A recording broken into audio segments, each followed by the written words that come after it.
Hi, കഴിഞ്ഞ ദിവസം ഒരു 10 ചോദ്യവും അതിൻ്റെ അനുബന്ധ വസ്തുതകളും ഇട്ടിരുന്നു. ഇനി അതിൻ്റെ തുടർച്ചയായിട്ടുള്ള കുറച്ച് ചോദ്യങ്ങളും അതിൻ്റെ റിലേറ്റഡ് ഫാക്റ്റുമാണ് ഇന്നത്തെ വീഡിയോയിൽ പറയാൻ ഉദ്ദേശിച്ചിട്ടുള്ളത്. അപ്പോൾ അത് ക്വസ്റ്റ്യൻ നോക്കാം. ഉദാരവൽക്കരണ നയത്തിന് കീഴിൽ സർക്കാർ ആരംഭിച്ച സാമ്പത്തിക പരിഷ്കാരങ്ങൾ ഏവ? അതിൽ ഓപ്ഷൻ ബി ആണ് വരുന്നത്, വ്യാവസായിക ധനകാര്യ മേഖലകളിലെ പരിഷ്കാരങ്ങൾ. ഇനി മറ്റേതെല്ലാം എന്താണെന്നും എന്താണ് ഉദാരവൽക്കരണ നയത്തിന് കീഴിൽ സാമ്പത്തിക പരിഷ്കാരങ്ങളുടെ പ്രത്യേകത എന്നൊക്കെ നമുക്കതിൻ്റെ റിലേറ്റഡ് ഫാക്റ്റ് നോക്കിയിട്ട് വരാം. അപ്പോൾ ഓപ്ഷൻ ബി ആണെന്ന് നമ്മൾ പറഞ്ഞു. അപ്പോൾ എന്താണ് ഉദാരവൽക്കരണം നോക്കാം. രാഷ്ട്രത്തിൻ്റെ സാമ്പത്തിക പ്രവർത്തനങ്ങളിലുള്ള സർക്കാർ നിയന്ത്രണങ്ങളും സ്വാധീനവും പരിമിതപ്പെടുത്തലാണ് ഉദാരവൽക്കരണം എന്ന് പറയുന്നത്. എന്താണ്? രാഷ്ട്രത്തിൻ്റെ സാമ്പത്തിക പ്രവർത്തനങ്ങളിലുള്ള സർക്കാർ നിയന്ത്രണങ്ങളും സ്വാധീനവും പരിമിതപ്പെടുത്തലാണ് ഉദാരവൽക്കരണം. സർക്കാർ നിയന്ത്രണങ്ങളെ പൂർണ്ണമായി നിരാകരിക്കുന്ന പുത്തൻ സാമ്പത്തിക നയമാണ് നവ ഉദാരവൽക്കരണം. ഇന്ത്യയിൽ ആദ്യമായി ഉദാരവൽക്കരണ നടപടികൾ ആരംഭിച്ചത് 1985-ലാണ്. കൂടുതൽ സമഗ്രമായ രീതിയിൽ ഇന്ത്യയിൽ ഉദാരവൽക്കരണ നടപടികൾ ആരംഭിച്ചത് 1991 മുതലാണ്. ഉദാരവൽക്കരണം പ്രധാനമായും നടപ്പിലാക്കുന്ന മേഖലകൾ വ്യവസായ അനുമതി നൽകൽ, സാങ്കേതിക വിദ്യ നവീകരണം, കയറ്റുമതി ഇറക്കുമതി നയങ്ങൾ, ധനനയം, വിദേശ നിക്ഷേപം എന്നിവയാണ്. വ്യവസായം, ധനകാര്യം, നികുതി, വിദേശ നാണയം, വ്യാപാര നിക്ഷേപം തുടങ്ങിയ മേഖലകളിലാണ് ഉദാരവൽക്കരണത്തിന്റെ മാറ്റങ്ങൾ പ്രകടമായത്. വ്യവസായ മേഖലയിലെ നിയന്ത്രണം മാറ്റൽ, ധനകാര്യ മേഖലാ പരിഷ്കാരങ്ങൾ, നികുതി പരിഷ്കാരങ്ങൾ, വിദേശ വിനിമയ പരിഷ്കാരങ്ങൾ, വ്യാപാര നിക്ഷേപ നയ പരിഷ്കാരങ്ങൾ എന്നിവയെല്ലാം ഇനി ഉദാരവൽക്കരണത്തിന്റെ മാറ്റങ്ങൾ പ്രകടമായിട്ടുള്ള ഏരിയകളാണ്. ഉദാരവൽക്കരണ ഫലമായുള്ള മാറ്റത്തിൽ പെടുന്നവ: വ്യവസായങ്ങൾ തുടങ്ങാനുള്ള നിയന്ത്രണങ്ങൾ ലഘൂകരിച്ചു, കമ്പോള നിയന്ത്രണങ്ങൾ പിൻവലിച്ചു, കൂടുതൽ മേഖലകളിലെ വിദേശ നിക്ഷേപം അനുവദിച്ചു, പിന്നാക്കം നിൽക്കുന്ന മേഖലകളെ വ്യവസായവൽക്കരിച്ചു. അടുത്ത ചോദ്യം നോക്കാം. ഇന്ത്യയിൽ ഹരിത വിപ്ലവം ആരംഭിച്ചത് ഏത് പഞ്ചവത്സര പദ്ധതി കാലയളവിലാണ്? ഓപ്ഷൻ സി, 3-ാം പഞ്ചവത്സര പദ്ധതി. 1-ാം പഞ്ചവത്സര പദ്ധതി കാലത്ത് നടപ്പിലാക്കപ്പെട്ട പ്രധാന പ്രവർത്തനങ്ങൾ: കുടുംബാസൂത്രണത്തിന് പ്രാധാന്യം നൽകിയ പഞ്ചവത്സര പദ്ധതി 1952-ലാണ് തുടങ്ങിയത്. സാമൂഹിക വികസന പദ്ധതി, national development council, central statistical organisation, national extension service എന്നിവ ആരംഭിച്ചു. ഇതെല്ലാം 1-ാം പഞ്ചവത്സര പദ്ധതിയുടെ കാലഘട്ടത്തിലാണ്. ഗ്രാമങ്ങളിലെ ഭൗതികവും മാനുഷികവുമായ വിഭവങ്ങളുടെ പരിപൂർണമായ വികസനം ലക്ഷ്യം വെച്ചുകൊണ്ട് സാമൂഹിക വികസന പദ്ധതി ആരംഭിച്ചത് 1952 ഒക്ടോബർ 2-നാണ്. വ്യോമഗതാഗതം ദേശസാൽക്കരിച്ചു. വ്യോമഗതാഗതം ദേശസാൽക്കരിച്ചത് 1-ാം പഞ്ചവത്സര പദ്ധതി കാലത്താണ്. 1-ാം പഞ്ചവത്സര പദ്ധതി കാലത്ത് നിലവിൽ വന്നവ university grants commission UGC, secondary education commission, അത് മുതലിയാർ കമ്മീഷൻ എന്ന് അറിയപ്പെടുന്നു. പിന്നെ all India institute of medical science, state bank of India. 5 IITകൾ സ്ഥാപിതമായത് 1-ാം പഞ്ചവത്സര പദ്ധതി കാലത്താണ്. ഗോരഖ്പൂർ, ബോംബെ, മദ്രാസ്, കാൺപൂർ, ഡൽഹി എന്നിവയായിരുന്നു അവ. സൂക്ഷ്മ ചെറുകിട ഗ്രാമീണ മേഖലകളെ ശക്തിപ്പെടുത്തുന്നതിനായി കാർവേ കമ്മിറ്റി രൂപീകരിച്ച വർഷം 1955. 1-ാം പഞ്ചവത്സര പദ്ധതി കാലത്താണ് കേരളത്തിൽ തോട്ടപ്പള്ളി സ്പിൽവേ നിർമ്മിച്ചത്. വർഷം 1955. ഇനി 2-ാം പഞ്ചവത്സര പദ്ധതി നോക്കാം. ദേശീയപാതാ നിയമം 1956 നിലവിൽ വന്നു. ഇന്ത്യൻ പാർലമെന്റ് പാസാക്കിയ ഏറ്റവും വലിയ നിയമമായ ഇന്ത്യൻ കമ്പനീസ് ആക്ട് പാസാക്കി. ഇന്ത്യയിൽ ആദ്യമായി TV സംപ്രേഷണം ആരംഭിച്ചു. Defence research and development organisation DRDO നിലവിൽ വന്നു. ഇന്ത്യ സിന്ധു നദീജല കരാറിൽ ഒപ്പുവെച്ചു. ഖാദി ഗ്രാമ വ്യവസായ കമ്മീഷൻ സ്ഥാപിതമായി. ഇനി 3-ാം പഞ്ചവത്സര പദ്ധതി നോക്കാം. NCERT സ്ഥാപിതമായി. കോത്താരി കമ്മീഷൻ നിലവിൽ വന്നു. ഇന്ത്യ പാക് യുദ്ധം അവസാനിപ്പിക്കുന്നതിന് ഭാഗമായിട്ട് താഷ്കന്റ് കരാറിൽ ഒപ്പുവെച്ചു. നാഷണൽ ഡയറി ഡെവലപ്മെന്റ് ബോർഡ് സ്ഥാപിതമായി. ഇന്ത്യയിലെ ആദ്യ ദേശീയ അടിയന്തരാവസ്ഥ പ്രഖ്യാപിച്ച സമയത്തെ പഞ്ചവത്സര പദ്ധതി. 3-ാം പഞ്ചവത്സര പദ്ധതി കാലത്ത് തുടക്കം കുറിച്ച പ്രവർത്തനമാണ് ഹരിത വിപ്ലവം. ഇനി 4-ാം പഞ്ചവത്സര പദ്ധതി നോക്കാം. ഇന്ത്യയിൽ പ്രഥമ ബാങ്ക് ദേശസാൽക്കരണം നടന്നു. വർഷം 1969. National dairy development board operation flood എന്ന പേരിൽ ധവള വിപ്ലവം നടപ്പിലാക്കിയ പഞ്ചവത്സര പദ്ധതി. വർഷം 1970. ഇനി ഹരിത വിപ്ലവത്തിൻ്റെ ബാക്കിയുള്ള ഡീറ്റെയിൽസ് നോക്കാം. അത്യുൽപാദന ശേഷിയുള്ള വിത്തിനങ്ങൾ, ജലസേചന സൗകര്യങ്ങൾ, രാസവളം, കീടനാശിനികൾ, കുറഞ്ഞ പലിശയിൽ സാമ്പത്തിക സഹായം എന്നിവ ഉപയോഗപ്പെടുത്തി കാർഷികോൽപാദനത്തിൽ വരുത്തിയ ഗണ്യമായ പുരോഗതി അറിയപ്പെടുന്നതാണ് ഹരിത വിപ്ലവം. ഹരിത വിപ്ലവത്തിന്റെ പിതാവ് നോർമൻ ബോർലോഗ്. ഹരിത വിപ്ലവം എന്ന പദം ആദ്യമായി ഉപയോഗിച്ചത് വില്യം ഗൗഡ്. ഹരിത വിപ്ലവം ആരംഭിച്ച രാജ്യം മെക്സിക്കോ. ഹരിത വിപ്ലവത്തിന്റെ ഏഷ്യൻ ഗേഹം ഫിലിപ്പൈൻസ്. ഇനി ഡോക്ടർ MS സ്വാമിനാഥൻ. ഇന്ത്യൻ ഹരിത വിപ്ലവത്തിന്റെ പിതാവ്, ഇന്ത്യൻ അഗ്രികൾച്ചറിന്റെ പിതാവ് ഡോക്ടർ MS സ്വാമിനാഥനാണ്. ഡോക്ടർ MS സ്വാമിനാഥൻ വികസിപ്പിച്ചെടുത്ത അത്യുൽപാദന ശേഷിയുള്ള ഗോതമ്പിനമാണ് Sharbati Sonora. Indian council of food and agriculture ICFA-യുടെ പ്രഥമ വേൾഡ് അഗ്രികൾച്ചർ പ്രൈസിന് അർഹനായ വ്യക്തിയാണ് ഇദ്ദേഹം. MS സ്വാമിനാഥൻ രചിച്ച പ്രധാന പുസ്തകങ്ങളാണ് from green to evergreen revolution, the quest for a world without hunger, wheat revolution. 2023 സെപ്റ്റംബറിൽ ഇദ്ദേഹം അന്തരിച്ചു. ഹരിത വിപ്ലവത്തിന്റെ 1-ാം ഘട്ടമായി കണക്കാക്കുന്നത് 1960-ന്റെ പകുതി മുതൽ 1970-ന്റെ പകുതി വരെ. ഹരിത വിപ്ലവത്തിന്റെ 2-ാം ഘട്ടമായി കണക്കാക്കുന്നത് 1970-ന്റെ പകുതി മുതൽ 80-ന്റെ പകുതി വരെ. ഗോതമ്പ് വിപ്ലവം അറിയപ്പെടുന്നതാണ് ഹരിത വിപ്ലവം. ഹരിത വിപ്ലവത്തിന്റെ സവിശേഷതകൾ: അത്യുൽപാദന ശേഷിയുള്ള വിത്തിനങ്ങളുടെ ഉപയോഗം, രാസവളങ്ങളുടെയും കീടനാശിനികളുടെയും ഉപയോഗം, ജലസേചന സൗകര്യങ്ങളുടെ വർധനവ്, ആധുനിക കാർഷിക ഉപകരണങ്ങളുടെ ഉപയോഗം, കാർഷിക മേഖലയിലെ യന്ത്രവൽക്കരണം, കുറഞ്ഞ പലിശയ്ക്ക് വായ്പകൾ ലഭ്യമാകുന്നത്, കാർഷിക വിഭവങ്ങൾ ഉയർന്ന വിലയ്ക്ക് ലഭിച്ചത്, ഉൽപ്പാദിപ്പിച്ച സാധനങ്ങൾ വിറ്റഴിക്കാനുള്ള സൗകര്യങ്ങൾ കൂടുതലായി ലഭ്യമായത്. ഇന്ത്യൻ ഹരിത വിപ്ലവത്തിന്റെ നായകൻ അത് ഡോക്ടർ MP സിംഗ് ആണ്. ഇന്ത്യയിൽ ഹരിത വിപ്ലവം ആരംഭിച്ച സമയത്തെ കേന്ദ്ര കൃഷി മന്ത്രി ഇന്ത്യൻ ഹരിത വിപ്ലവത്തിന്റെ നായകൻ ഡോക്ടർ MP സിംഗ്. ഇന്ത്യയിൽ ഹരിത വിപ്ലവം ആരംഭിച്ച സമയത്തെ കേന്ദ്ര കൃഷി മന്ത്രി C സുബ്രഹ്മണ്യം. ഹരിത വിപ്ലവത്തിന്റെ ഗുണങ്ങൾ നോക്കാം. ഭക്ഷ്യക്ഷാമം ഇല്ലാതായി, ഉൽപ്പാദനം വർദ്ധിച്ചു. ഹരിത വിപ്ലവം ഇന്ത്യയിലെ ദേശീയ വരുമാനത്തിൽ വർധനവുണ്ടാക്കി. കാർഷിക മേഖലയിലും ഗ്രാമീണ കാർഷികേതര സമ്പദ് വ്യവസ്ഥയിലും തൊഴിൽ സാധ്യത വർദ്ധിപ്പിച്ചു. ഗവൺമെന്റിന്റെ ഭക്ഷ്യധാന്യ ശേഖരത്തിൽ നിന്നും പൊതുവിതരണ സംവിധാനത്തിലൂടെ കുറഞ്ഞ വിലയ്ക്ക് ഭക്ഷ്യധാന്യം വിതരണം ചെയ്യാൻ കഴിഞ്ഞു. കൃഷിയോഗ്യമായ സ്ഥലത്തിന്റെ അളവ് വർദ്ധിച്ചു. ഹരിത വിപ്ലവ സാങ്കേതിക വിദ്യയുടെ വ്യാപനം ഇന്ത്യയെ ഭക്ഷ്യധാന്യങ്ങളുടെ കാര്യത്തിൽ സ്വയം പര്യാപ്തത കൈവരിക്കാൻ പ്രാപ്തമാക്കി. ഭക്ഷ്യധാന്യങ്ങളുടെ അപര്യാപ്തത പരിഹരിക്കാൻ ആവശ്യമായ ധാന്യശേഖരം ഉണ്ടാക്കുന്നതിന് ഹരിത വിപ്ലവം ഗവൺമെന്റിനെ സഹായിച്ചു. ഇനി പോരായ്മകൾ. ഹരിത വിപ്ലവം മുഖേന വൻകിട കർഷകരും ചെറുകിട കർഷകരും തമ്മിലുള്ള അന്തരം കൂടി. ഹരിത വിപ്ലവത്തിന്റെ ഗുണം കൂടുതൽ ലഭിച്ചത് ധനിക കർഷകർക്കായിരുന്നു. ഹരിത വിപ്ലവത്തിന്റെ ഒന്നാം ഘട്ടം ചില സംസ്ഥാനങ്ങളിൽ മാത്രമായി ഒതുങ്ങി നിന്നു. കാർഷിക വായ്പകളുടെ ആവശ്യകത കൂടി. പാവപ്പെട്ട കർഷകരുടെ ജീവിത നിലവാരത്തിൽ മാറ്റങ്ങൾ ഉണ്ടാക്കാൻ കഴിഞ്ഞില്ല. യന്ത്രവൽക്കരണം തൊഴിൽ നഷ്ടമുണ്ടാക്കി. വാണിജ്യ വിളകളുടെ പുരോഗതിക്കാണ് ഹരിത വിപ്ലവം ഏറെ സഹായിച്ചത്. ഭക്ഷ്യവിളകളിൽ ഗോതമ്പിന് മാത്രമായിരുന്നു ഇതിന്റെ ഫലം ലഭിച്ചത്. അതുകൊണ്ട് ഇതിനെ വീറ്റ് റവല്യൂഷൻ എന്നും അറിയപ്പെടുന്നു. അത്യുൽപാദന മേന്മയുള്ള വിളകൾക്ക് ഉണ്ടായിരുന്ന കീടാക്രമണ സാധ്യത എന്നിവയെല്ലാമാണ് ഹരിത വിപ്ലവത്തിന്റെ പോരായ്മകളായി ചൂണ്ടിക്കാണിക്കുന്നത്.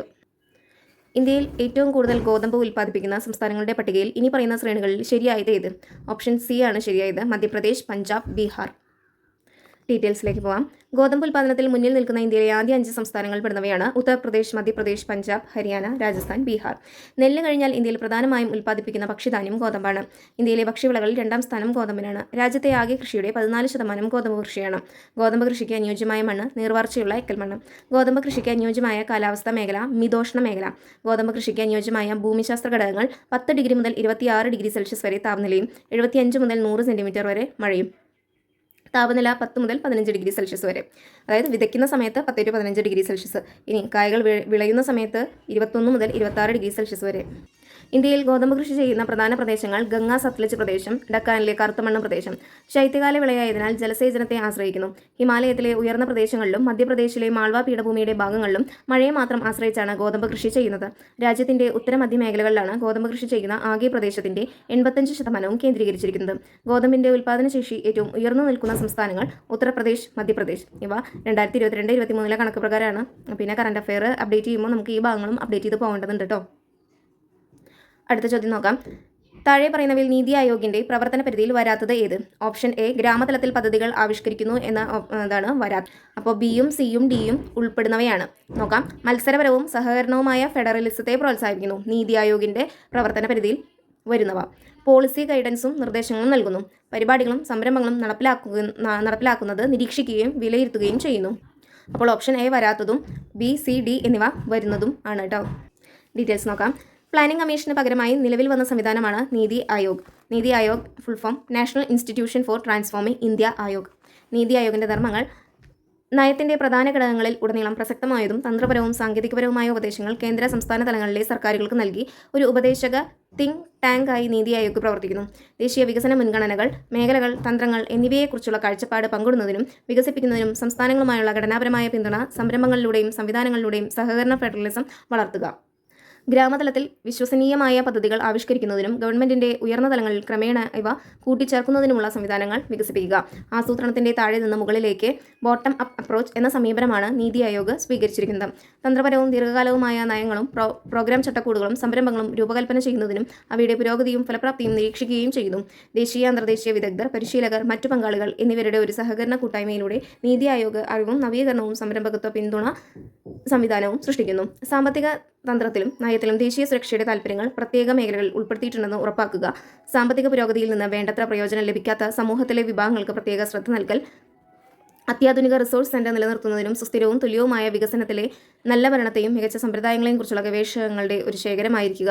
പ്രോഗ്രാമുകളും സംരംഭങ്ങളും നടപ്പിലാക്കുന്നതിനുള്ള സാങ്കേതിക നവീകരണത്തിലും ശേഷി വർദ്ധിക്കുന്നതിലും ശ്രദ്ധ കേന്ദ്രീകരിക്കുക. സുസ്ഥിര വികസന ലക്ഷ്യങ്ങൾ നേടുക. സഹകരണ ഫെഡറലിസം ഉറപ്പാക്കുക. അടുത്ത ചോദ്യം നോക്കാം. ഏത് ഇന്ത്യൻ പൊതുമേഖലാ ബാങ്കാണ് അടുത്തിടെ മറ്റൊന്നുമായി ലയിച്ച് ആസ്തിയുടെ അടിസ്ഥാനത്തിൽ ഇന്ത്യയിലെ 2ാമത്തെ വലിയ ബാങ്കായി മാറിയത്? Option D bank of Baroda. Option D bank of Baroda. Bank of Baroda സ്ഥാപിതമായത് 1908. ബറോഡയുടെ ആസ്ഥാനം വഡോദര. ബാങ്ക് ഓഫ് ബറോഡയുടെ ആസ്ഥാനം വഡോദര. 2019 ഏപ്രിൽ 1 വിജയ ബാങ്ക്, ദേന ബാങ്ക് എന്നിവ ബാങ്ക് ഓഫ് ബറോഡയിൽ ലയിച്ചു. ബാങ്ക് ഓഫ് ബറോഡയാണ് ആസ്തിയുടെ അടിസ്ഥാനത്തിൽ നിലവിലെ ഇന്ത്യയിലെ രണ്ടാമത്തെ വലിയ പൊതുമേഖലാ ബാങ്ക്. ഓപ്ഷനിലൂടെ പോയി നോക്കാം. പഞ്ചാബ് നാഷണൽ ബാങ്ക് സ്ഥാപിതമായത് 1894 മെയ് 19. എന്നാൽ 1895 ഏപ്രിൽ 12 പൂർണ്ണമായത് പ്രവർത്തനം ആരംഭിച്ചത്. പൂർണ്ണമായും തദ്ദേശീയമായ ആദ്യ Indian bank Punjab national bank. Canara bank രൂപീകരിച്ച വർഷം 1906. കാനറ ബാങ്കിന്റെ ആസ്ഥാനം ബാംഗ്ലൂർ. കാനറ ബാങ്ക് ദേശസാൽക്കരിച്ച വർഷം 1969. 2022 ലണ്ടനിൽ നടന്ന ഗ്ലോബൽ ബാങ്കിംഗ് ഉച്ചകോടിയിൽ ഇന്ത്യൻ വിഭാഗത്തിനുള്ള bankers bank of the year പുരസ്കാരം നേടിയ ബാങ്ക് കാനറ ബാങ്ക്. ഇന്ത്യയിലെ ഏറ്റവും വലിയ പൊതുമേഖലാ വാണിജ്യ ബാങ്കാണ് SBI. SBI നിലവിൽ വന്നത് 1955 ജൂലൈ 1. ഇന്ത്യക്കകത്തെ ഏറ്റവും കൂടുതൽ ശാഖകളുള്ള ഇന്ത്യൻ ബാങ്കാണ് SBI. SBIയുടെ ലയനം നോക്കാം. 5 അസോസിയേറ്റ് ബാങ്കുകളും ഭാരതീയ മഹിളാ ബാങ്കും SBIയിൽ ലയിപ്പിച്ചത് 2017 ഏപ്രിൽ 1. SBIയിൽ ലയിച്ച ബാങ്കുകൾ state bank of Bikaner and Jaipur, state bank of Hyderabad, state bank of Mysore, state bank of Patiala, state bank of Travancore, Bharatiya Mahila bank. ഇനി 2020 ഏപ്രിൽ 1 കേന്ദ്ര സർക്കാർ ലയനം നടത്തിയ ബാങ്കുകൾ oriental bank of commerce, United bank of India എന്നിവയെ പഞ്ചാബ് നാഷണൽ ബാങ്കിൽ ലയിപ്പിച്ചു. ആന്ധ്ര ബാങ്ക്, കോർപ്പറേഷൻ ബാങ്ക് എന്നിവയെ union bank of ഇന്ത്യയിൽ ലയിപ്പിച്ചു. സിൻഡിക്കേറ്റ് ബാങ്കിനെ കാനറ ബാങ്കിൽ ലയിപ്പിച്ചു. അലഹബാദ് ബാങ്കിനെ ഇന്ത്യൻ ബാങ്കിൽ ലയിപ്പിച്ചു. നിലവിൽ ഇന്ത്യയിലെ പൊതുമേഖലാ ബാങ്കുകളുടെ എണ്ണം 12. അടുത്ത ചോദ്യം നോക്കാം. ഇന്ത്യൻ സർക്കാരിന്റെ മേക്ക് ഇൻ ഇന്ത്യ സംരംഭം ലക്ഷ്യമിടുന്നത് എന്ത്? ഓപ്ഷൻ എ, ഇന്ത്യൻ നിർമ്മാണ മേഖലയിൽ നേരിട്ടുള്ള വിദേശ നിക്ഷേപം പ്രോത്സാഹിപ്പിക്കുക.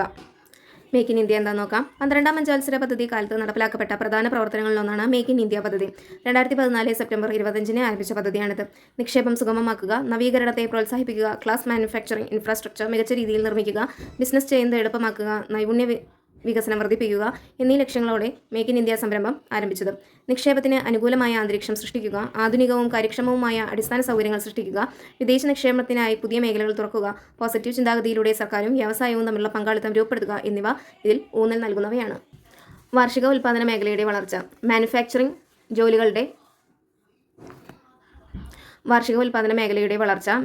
ജോലികളുടെ എണ്ണം വർദ്ധിപ്പിക്കുക, GDPയിൽ ഉൽപ്പാദന മേഖലയുടെ സംഭാവന ഉയർത്തുക, സമഗ്രമായ വളർച്ച പ്രോത്സാഹിപ്പിക്കുന്നതിന് നഗരങ്ങളിലെ ദരിദ്രർക്കും ഗ്രാമീണ കുടിയേറ്റക്കാർക്കും ഇടയിൽ ആവശ്യമായ വൈദഗ്ധ്യം വികസിപ്പിക്കുക, ആഭ്യന്തര മൂല്യവർദ്ധനവും നിർമ്മാണ മേഖലയിലെ സാങ്കേതിക ആഴവും വർദ്ധിപ്പിക്കുക, വളർച്ച പരിസ്ഥിതിയെ സുസ്ഥിരമാക്കുക, ഇന്ത്യൻ ഉൽപ്പാദന മേഖലയുടെ ആഗോള മത്സരശേഷി വർദ്ധിപ്പിക്കുക. ഒരു രാഷ്ട്രത്തിന്റെ ഭൂപ്രദേശം എന്ന ഘടകത്തിൽ ഉൾപ്പെടാത്തത് ഏത്? ഓപ്ഷൻ സി ആണ് ഉൾപ്പെടാത്തത്. ആ രാജ്യത്തിന്റെ തീരത്തിൽ നിന്നും 12 നോട്ടിക്കൽ മൈലിനപ്പുറത്തുള്ള സമുദ്രമേഖല. അത് ഒരു രാഷ്ട്രത്തിന്റെ ഭൂപ്രദേശം എന്ന ഘടകത്തിൽ ഉൾപ്പെടുന്ന മേഖലയാണ് ആ രാജ്യത്തിൻ്റെ കരമേഖല, ആ രാജ്യത്തിൻ്റെ വായുമേഖല, ആ രാജ്യത്തിൻ്റെ തീരപ്രദേശം. അപ്പോൾ നോക്കാം. രാഷ്ട്രത്തിനുണ്ടായിരിക്കേണ്ട അടിസ്ഥാന ഘടകങ്ങളിൽ ഒന്നാണ് ഭൂപ്രദേശം. ദൂരം കൂടുമ്പോൾ രാജ്യത്തിൻ്റെ തീരപ്രദേശത്ത് നിന്ന് 12 നോട്ടിക്കൽ മൈൽ വരെയുള്ള കടലാണ് ടെറിട്ടോറിയൽ വാട്ടർ എന്നറിയപ്പെടുന്നത്. ഈ മേഖലയിൽ കയറുന്ന മറ്റു രാജ്യങ്ങളുടെ കപ്പലുകളും ബോട്ടുകളും തീരദേശ സേന പിടിച്ചെടുക്കാറുണ്ട്. തീരത്തു നിന്നും 12 നോട്ടിക്കൽ മൈൽ മുതൽ 24 നോട്ടിക്കൽ മൈൽ വരെയുള്ള സമുദ്രഭാഗമാണ് കണ്ടിജിയസ് സോൺ. തീരത്തു നിന്നും 12 നോട്ടിക്കൽ മൈൽ മുതൽ 200 നോട്ടിക്കൽ മൈൽ വരെയുള്ള സമുദ്രഭാഗമാണ് എക്സ്ക്ലൂസീവ് ഇക്കോണമിക് സോൺ. സമുദ്രതീരത്തു നിന്നും 200 നോട്ടിക്കൽ മൈലിന് അപ്പുറമുള്ള സമുദ്രഭാഗമാണ് ആഴക്കടൽ. രാഷ്ട്ര രൂപീകരണത്തിന് അനിവാര്യമായ ഘടകമാണ് ഭൂപ്രദേശം. കൃത്യമായ അതിർത്തികളോട് കൂടിയ ഒരു ഭൂപ്രദേശം രാഷ്ട്രത്തിനുണ്ടായിരിക്കണം. ജനങ്ങൾ നിശ്ചിത ഭൂപ്രദേശത്ത് സ്ഥിരതാമസമാക്കുമ്പോഴാണ് രാഷ്ട്രം രൂപീകരിക്കപ്പെടുക. ഭൂപ്രദേശ മേഖലയിൽ രാഷ്ട്രത്തിന് പൂർണ്ണമായ നിയന്ത്രണം ഉണ്ടായിരിക്കും. ഭൂപ്രദേശം എന്നാൽ കരയും ജലമേഖലയും വായുമേഖലയും തീരപ്രദേശവും ഉൾച്ചേർന്നതാണ്. ഭൂപ്രദേശങ്ങളുടെ വലിപ്പം രാഷ്ട്ര രൂപീകരണത്തെ ബാധിക്കുന്നതല്ല. സ്റ്റേറ്റ്മെൻ്റ് ഒക്കെ വരുമ്പോൾ ശ്രദ്ധിക്കണം. ഭൂപ്രദേശങ്ങളുടെ വലിപ്പം രാഷ്ട്ര രൂപീകരണത്തെ ബാധിക്കുന്ന വിഷയമല്ല. അടുത്ത ചോദ്യം നോക്കാം. ഒരു രാഷ്ട്രത്തിൻ്റെ അടിസ്ഥാന ഘടകത്തിൽ ഉൾപ്പെടുത്താനാവാത്തത് ഏത്? അത് ജനാധിപത്യമാണ്. അപ്പോൾ ഉൾപ്പെടുത്തുന്ന ഘടകങ്ങളാണ് ഭൂപ്രദേശം. പരമാധികാരം വിഭജിക്കാൻ സാധ്യമല്ല. ഇങ്ങനെ വിഭജിക്കപ്പെട്ടാൽ പുതിയ രാഷ്ട്രം രൂപീകരിക്കപ്പെടും. ഒരു രാഷ്ട്രത്തിൻ്റെ പരമാധികാര വിഭജനത്തിന് ഉദാഹരണം ദക്ഷിണ സുഡാനാണ്. പുരോഗമനപരമായ പ്രവർത്തനങ്ങൾ ഏറ്റെടുത്ത് നടപ്പാക്കുന്ന രാഷ്ട്രമാണ് ക്ഷേമരാഷ്ട്രം എന്ന് പറയുന്നത്. പിന്നെ ഭൂപ്രദേശത്തിൻ്റെ കാര്യം നമ്മളിപ്പോൾ കുറച്ച് മുമ്പേ പറഞ്ഞു. 20ാമത്തെ ചോദ്യത്തിലായിട്ട് നമ്മൾ പറഞ്ഞിട്ടുണ്ട്. ആ നോട്ടിക്കൽ മൈലിൻ്റെ പ്രദേശത്ത് വരുന്ന ഭാഗത്ത്. അടുത്ത ചോദ്യം നോക്കാം. താഴെ പറയുന്ന അവകാശങ്ങളിൽ രാഷ്ട്രീയ അവകാശങ്ങൾ എന്ന ഗണത്തിൽപ്പെടുന്നത് ഏതൊക്കെയാണ്? ആൻസർ വരുന്നത് ഓപ്ഷൻ ഡി ആണ്. അവ ഏതൊക്കെയാണെന്ന് നോക്കാം. ഔദ്യോഗിക സ്ഥാനങ്ങൾ വഹിക്കാനുള്ള അവകാശം, ഗവൺമെൻറ്റിനെ വിമർശിക്കാനുള്ള അവകാശം, സാർവത്രിക പ്രായപൂർത്തി, വോട്ടവകാശം. ഇവയാണ് ഈ മൂന്നെണ്ണമാണ് ഇതിൽ വരുന്നത് അവകാശങ്ങളിൽ രാഷ്ട്രീയ അവകാശങ്ങൾ എന്ന ഗണത്തിൽപ്പെടുന്നവ. ജനാധിപത്യ വ്യവസ്ഥ ഭരണനിർവഹണത്തിൽ പൗരന്റെ പങ്കാളിത്തം രാഷ്ട്രീയ അവകാശങ്ങളിലൂടെ ഉറപ്പുവരുത്തുന്നു. പൗരന് മാത്രമാണ് രാഷ്ട്രീയ അവകാശങ്ങൾ ലഭിക്കുക. ഇന്ത്യൻ പൗരന് ലഭിക്കുന്ന രാഷ്ട്രീയ അവകാശങ്ങളാണ് വോട്ട് ചെയ്യാനുള്ള അവകാശം, തിരഞ്ഞെടുപ്പിൽ മത്സരിക്കാനുള്ള അവകാശം, സംഘടനകൾ രൂപീകരിക്കാനുള്ള അവകാശം, ഔദ്യോഗിക സ്ഥാനങ്ങൾ വഹിക്കാനുള്ള അവകാശം, ഗവൺമെന്റിനെ വിമർശിക്കുവാനുള്ള അവകാശം. ഇന്ത്യയിലുടനീളം സഞ്ചരിക്കാനുള്ള അവകാശം മൗലിക അവകാശങ്ങളിൽ പെടുന്നവയാണ്. അടുത്ത ചോദ്യം നോക്കാം. ഉദ്യോഗസ്ഥ വൃന്ദം ഒരു ഗവൺമെൻറ്റിൻ്റെ ഏത് വിഭാഗത്തിൽ ഉൾപ്പെടുന്നു? കാര്യനിർവഹണ വിഭാഗത്തിൽ. കാര്യനിർവഹണ വിഭാഗം. ഗവൺമെൻറ്റിൻ്റെ പ്രധാനപ്പെട്ട 3 ഘടകങ്ങളാണ് നിയമനിർമ്മാണ വിഭാഗം, കാര്യനിർവഹണ വിഭാഗം, നീതിന്യായ വിഭാഗം. നിയമങ്ങൾ നടപ്പിലാക്കൽ, ഭരണനിർവഹണം എന്നീ ചുമതലകൾ നിർവഹിക്കുന്ന ഗവൺമെൻറ്റിൻ്റെ ഘടകമാണ് കാര്യനിർവഹണ വിഭാഗം. കാര്യനിർവഹണ വിഭാഗത്തിൻ്റെ മുഖ്യ ചുമതലകൾ നിയമനിർമ്മാണ സഭ രൂപം നൽകിയ നിയമങ്ങളും നയങ്ങളും നടപ്പിലാക്കുക. കാര്യനിർവഹണ വിഭാഗത്തിൽ ഉൾപ്പെടുന്നവർ പ്രസിഡന്റ്, പ്രധാനമന്ത്രി, മന്ത്രിമാർ, ഉദ്യോഗസ്ഥ വൃന്ദം. ഇത് ചോദ്യം വന്നിട്ടുണ്ട് കേട്ടോ. രാഷ്ട്രീയ കാര്യനിർവഹണ വിഭാഗം. ഗവൺമെൻറ്റിൻ്റെ നയരൂപീകരണം നടത്തുന്നതിന് ചുമതലയുള്ള ഗവൺമെൻറ് തലവനും മന്ത്രിമാരും ഉൾപ്പെടുന്ന വിഭാഗമാണിത്. സ്ഥിര കാര്യനിർവഹണ വിഭാഗം. ദൈനംദിന ഭരണനിർവഹണം നടത്തുന്നതിന് ചുമതലയുള്ള വിഭാഗം. രാജ്യത്തിൻ്റെ ഭരണകാര്യങ്ങൾ നിർവഹിക്കുകയും പൊതുഭരണത്തിന് കീഴിൽ പ്രവർത്തിക്കുകയും ചെയ്യുന്ന ഉദ്യോഗസ്ഥർ അറിയപ്പെടുന്നതാണ് ഉദ്യോഗസ്ഥ വൃന്ദം. പൊതുഭരണത്തിൻ്റെ ശൃംഖലയെ ചലനാത്മകമാക്കുന്നത് ഉദ്യോഗസ്ഥ വൃന്ദമാണ്. ഇനി കാര്യനിർവഹണ വിഭാഗം. രാഷ്ട്രീയ എക്സിക്യൂട്ടീവ് എന്ന് പറയുന്നതാണ് രാഷ്ട്രപതി, പ്രധാനമന്ത്രി, മന്ത്രിമാർ. സ്ഥിര എക്സിക്യൂട്ടീവാണ് ഉദ്യോഗസ്ഥ വൃന്ദം, അഖിലേന്ത്യാ സർവീസ്, കേന്ദ്ര സർവീസ്, സംസ്ഥാന സർവീസ്. നാമമാത്രമായ എക്സിക്യൂട്ടീവാണ് രാഷ്ട്രപതി. യഥാർത്ഥ എക്സിക്യൂട്ടീവ് പ്രധാനമന്ത്രിയും മന്ത്രിസഭയുമാണ്. ഇന്ത്യയിലെ ഗവൺമെൻറ് നോക്കാം. ഇന്ത്യയിലെ ഗവൺമെൻറ്റിനെ 3 വിഭാഗമായിട്ട് തിരിക്കുന്നുണ്ട്. നിയമനിർമ്മാണ വിഭാഗം, കാര്യനിർവഹണ വിഭാഗം, നീതിന്യായ വിഭാഗം. നിയമനിർമ്മാണ വിഭാഗത്തിൽ കേന്ദ്ര നിയമനിർമ്മാണ വിഭാഗവും സംസ്ഥാന നിയമനിർമ്മാണ വിഭാഗവും വരുന്നു. അതിന് കീഴിലായിട്ട് കേന്ദ്ര നിയമനിർമ്മാണത്തിൻ്റെ ഭാഗത്തിൽ രാഷ്ട്രപതി, ലോകസഭ, രാജ്യസഭ എന്നിവരും സംസ്ഥാന നിയമനിർമ്മാണ വിഭാഗത്തിൽ ഗവർണർ, നിയമസഭ, നിയമസമിതി എന്നിവയും ഉൾപ്പെടുന്നു. ഇനി കാര്യനിർവഹണ വിഭാഗത്തിൽ വരികയാണെങ്കിൽ അവിടെയും 2ആയിട്ട് തിരിവ് വന്നിട്ടുണ്ട്. കേന്ദ്ര കാര്യനിർവഹണ വിഭാഗവും സംസ്ഥാന കാര്യനിർവഹണ വിഭാഗവും. കേന്ദ്ര കാര്യനിർവഹണ വിഭാഗത്തിന് കീഴിൽ രാഷ്ട്രപതി, ഉപരാഷ്ട്രപതി, പ്രധാനമന്ത്രി, മന്ത്രിസഭ, ഉദ്യോഗസ്ഥർ. സംസ്ഥാന കാര്യനിർവഹണ വിഭാഗത്തിൽ ഗവർണർ, മുഖ്യമന്ത്രി, മന്ത്രിസഭ, ഉദ്യോഗസ്ഥർ. നീതിന്യായ വിഭാഗത്തിലാണെങ്കിൽ സുപ്രീം കോടതി, ഹൈക്കോടതി, കീഴ്ക്കോടതികൾ. ഇന്നത്തെ അവസാനത്തെ ചോദ്യം നോക്കാം. താഴെ കൊടുത്തിരിക്കുന്നവയിൽ രാജ്യസഭയുമായി ബന്ധപ്പെട്ട തെറ്റായ വസ്തുതകൾ ഏതെല്ലാമാണ്? തെറ്റായ വസ്തുതകൾ 2 തെറ്റാണ്, 3 തെറ്റാണ്, 4 തെറ്റാണ്. എന്തൊക്കെയാണ്? രാജ്യസഭ ഒരു സ്ഥിരം സഭയല്ല. രാജ്യസഭാംഗങ്ങളെ 5 വർഷത്തേക്ക് തിരഞ്ഞെടുക്കുന്നു. രാജ്യസഭ ജനങ്ങളുടെ പ്രതിനിധി സഭയാണ്. ഇതെല്ലാം തെറ്റായ വസ്തുതകളാണ്. ഇതിൽ ശരി ഏത് മാത്രമാണ്? രാജ്യസഭാ സ്പീക്കർ സ്ഥാനം ഉപരാഷ്ട്രപതിയാണ് വഹിക്കുന്നത്. ഇനി രാജ്യസഭയെ പറ്റി നോക്കാം. ഇന്ത്യൻ പാർലമെന്റിന്റെ ഉപരിസഭയാണ് രാജ്യസഭ എന്നറിയപ്പെടുന്നത്. രാജ്യസഭയുടെ മറ്റു പേരുകളാണ് second chamber, house of elders, council of States എന്നിവ. ഭരണഘടനയുടെ ഏത് അനുച്ഛേദമനുസരിച്ചാണ് രാജ്യസഭ രൂപീകൃതമായതെന്ന് ചോദിച്ചാൽ 80ാമത്തെ അനുച്ഛേദം. രാജ്യസഭയുടെ കാലാവധിയില്ല. രാജ്യസഭാംഗത്തിന്റെ കാലാവധി 6 വർഷം. രാജ്യസഭ ഒരു സ്ഥിരം സഭയാണ്. രാജ്യസഭ ഇന്ത്യയിലെ സംസ്ഥാനങ്ങളെയാണ് പ്രതിനിധീകരിക്കുന്നത്. ഓരോ സംസ്ഥാനത്തിന്റെയും രാജ്യസഭയിലെ പ്രതിനിധികളെ ആ സംസ്ഥാനത്തെ നിയമനിർമ്മാണ സഭയിലെ തിരഞ്ഞെടുക്കപ്പെട്ട അംഗങ്ങൾ കൈമാറ്റം ചെയ്യാവുന്ന ഒറ്റ വോട്ട് വഴി, അതിനെ സിംഗിൾ ട്രാൻസ്ഫറബിൾ വോട്ട്, ആനുപാതിക പ്രാതിനിധ്യ സമ്പ്രദായം അനുസരിച്ച് തിരഞ്ഞെടുക്കുന്നു. രാജ്യസഭ ഭാഗികമായി തിരഞ്ഞെടുക്കപ്പെട്ട സഭയാണ്. 2 വർഷം കൂടുമ്പോൾ രാജ്യസഭയുടെ 1/3 ഭാഗം അംഗങ്ങൾ പിരിഞ്ഞു പോവുകയും പുതിയ അംഗങ്ങൾ വന്നു ചേരുകയും ചെയ്യുന്നു. അതിനാൽ രാജ്യസഭയെ മൊത്തത്തിൽ പിരിച്ചുവിടാൻ കഴിയില്ല. രാജ്യസഭാംഗമാകുന്നതിനുള്ള കുറഞ്ഞ പ്രായം 30 വയസ്സാണ്. രാജ്യസഭാംഗങ്ങളെ തിരഞ്ഞെടുക്കുന്നത് സംസ്ഥാന നിയമസഭകളിലെ തിരഞ്ഞെടുക്കപ്പെട്ട അംഗങ്ങൾ ചേർന്നാണ്. സഭയിൽ അംഗമല്ലാത്ത ഒരു വ്യക്തി അധ്യക്ഷത വഹിക്കുന്നത് ഏത് സഭയിലാണെന്ന് ചോദിച്ചാൽ അതും രാജ്യസഭയിലാണ്. രാജ്യസഭയുടെ ചെയർമാനാണ് ഉപരാഷ്ട്രപതി. അപ്പോൾ എല്ലാവരും നന്നായി തന്നെ പഠിക്കുക. നമ്മുടെ മുന്നിൽ ഇനി അധികം ദിവസങ്ങളില്ല. കിട്ടുന്ന സമയമൊക്കെ പഠിക്കാനായിട്ടും പഠിച്ചത് ഓർത്ത് വെക്കാനായിട്ടും റിവിഷന് വേണ്ടിയിട്ടും മാറ്റി വയ്ക്കുക. Revision is most important. Because കുറേ ഇങ്ങനെ വലിച്ചു വാരി പഠിച്ചിട്ടോ കേട്ടിട്ടോ കാര്യമില്ല. കേട്ടത് തന്നെ റിപ്പീറ്റ് അടിച്ച് കേൾക്കുക. അവിടെ നിന്ന് വരുന്ന ചോദ്യങ്ങൾക്ക് ഒരിക്കലും മാർക്ക് കളയാതിരിക്കുക. അപ്പോഴാണ് നമ്മൾ പഠിച്ചതിന് എന്തെങ്കിലും ഫലം ഉണ്ടാവുള്ളൂ. ശരി, ഓക്കെ, ബൈ.